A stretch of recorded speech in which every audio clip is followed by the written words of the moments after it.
3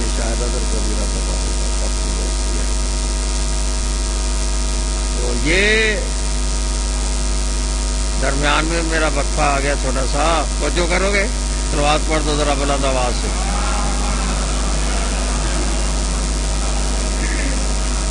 نبی کی بیوی سے کہنے لگا شیطان کہ تیرے باپ کا دماغ خراب ہو گیا ہے. انہوں نے کہا لا حول ولا قوت. جو نبی کے دماغ کو کہہ کے خراب ہو گیا وہ شیطان نہیں ہوتا تو اور کیا ہوتا.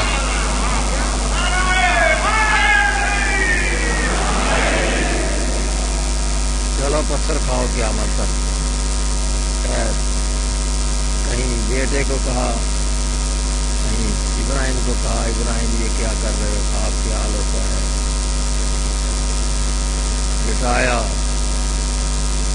ماتھا نیچے رکھا, آنکھوں پہ پٹی باندھی, بیٹے کے ہاتھ پاؤں باندھے, چھری تیز ساتھ لے کے آئے تھے, رسی لے کے آئے تھے. چھری چلائی, پٹی کھلی, خون تو سامنے جاری ہوا تھا, خون بھی جاری ہے. پٹی کھلی تو دیکھا کہ ابراہیم تو ایک طرف, اسماعیل ایک طرف کھڑے ہیں اور تم ذبح ہو چکا. پالنے والے میں نے بیٹا سمجھ کے ذبح کیا تھا. یا ابراہیم لقد صدقت الرؤیا, ابراہیم یقیناً تم نے خواب سچا کر دیا ہے. ہم اسی طرح سے محسنین کو جزا دیتے ہیں, ان کذالک نجزی المحسنین. مگر ابراہیم تجھے سب سے پیارا اس کائنات میں کون ہے؟ فرمانے لگے کہ میں نے عرش کے اوپر جس ہستی کا نام پڑا ہے نا محمد رسول اللہ, وہ مجھے سب سے زیادہ پیارا ہے. اے ابراہیم, محمد کے ساتھ کچھ اور نام بھی تھے. کہاں علی مرتضیٰ کا نام تھا عرش مولا پہ, فاطمۃ الزہرا کا نام تھا, حسنین شریفین کا نام تھا. ابراہیم یہ جو آخر میں حسین ہے اس کا نام وہ محمد مصطفیٰ کا نواسا ہے, علی اور فاطمہ کا بیٹا ہے. ہم نے تیرے اس بیٹے کے بدلے میں اس کی قربانی رکھ دی ہے. وَفَدَيْنَاهُ بِذِبْحٍ عَظِيمٍ تَرَكْنَا عَلَيْهِ فِي الْآخِرِينَ. مجھے اتنا غم اپنے بیٹے کے قتل کا نہ ہوتا جتنا کربلا کے میدان میں حسین کی شہید ہوتا. مجلسیں تو حسین کی مجلسیں ہیں, یہ مجلسیں تو ذبح عظیم کی مجلسیں ہیں. یہ مجلسیں تو ہم اس لیے برپا کرتے ہیں تاکہ تاریخ زندہ ہو جائے. مجلسیں اس لیے قائم کرتے ہیں تاکہ انسانوں کے اندر انسانیت پیدا ہو جائے, ظلم سے نفرت پیدا ہو جائے. والدین کی اطاعت کرے بیٹے, باپ شفقت کرے اولاد پر. کتنا پیارا بیٹا تھا اسماعیل اور کتنا پیارا بیٹا تھا علی اکبر. بابا مجھے اجازت ہے, میں سب سے پہلے بنو ہاشم میں سے اپنی جان قربان کرنا چاہتا ہوں. جناب حسین علیہ السلام نے دیکھا بیٹے نے جنگی سامان اپنے جسم کے ساتھ زیب تن کیا ہوا ہے. بیٹا ماں سے اجازت لے لی. بابا ماں نے تو تیار کر کے بھیجا ہے. نہیں بیٹا, ماں کے بڑے حقوق ہوتے ہیں, بڑے حقوق ہوتے ہیں. ایسے کرو, جاؤ ایک دفعہ پھر ماں سے اجازت لو. ایک روایت مجھے مل گئی, اکبر آئے خیمے میں, ماں مصلی عبادت پہ ہے. توجہ کی اکبر, میں نے تمہیں میدان میں بھیجا تھا, تم واپس آ گئے. اماں پھر اجازت لینے آیا ہوں, بابا نے بھیجا ہے.